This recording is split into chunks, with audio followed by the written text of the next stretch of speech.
Tallinn, the Estonian capital, is the other side of the country from the Russian border, but it's still only a 2-hour drive.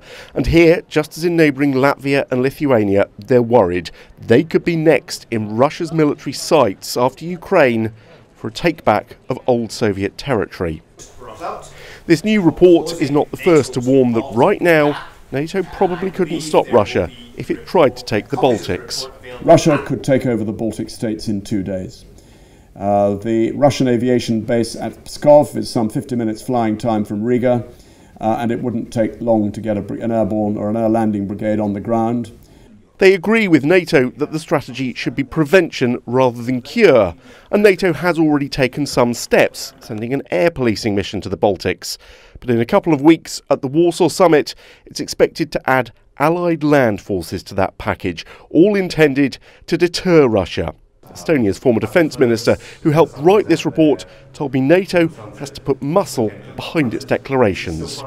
The Warsaw summit will bring 3 battalions to the 3 Baltic states, 1 to each Baltic state, and that is certainly an excellent start. Is it enough, though? Well, if you look at it mathematically, then it's not enough compared to the forces on the other side of the border. And NATO has been showing off what it hopes looks like muscle with big military exercises in Eastern Europe.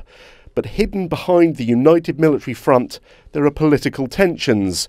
This weekend, Germany's defence minister told a magazine we should avoid inflaming the situation by warmongering and stomping boots. He said anyone who thinks you can increase security in the alliance with symbolic parades of tanks near the eastern borders is mistaken. Russia sees this as provocation, and some in NATO think Russia have got a point, don't they?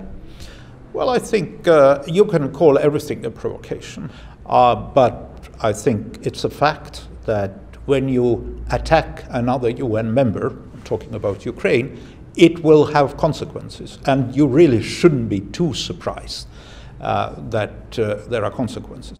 There seems little doubt Estonia will get at least a battalion of troops, quite possibly British-led, to make Russia think twice about any land grab plans.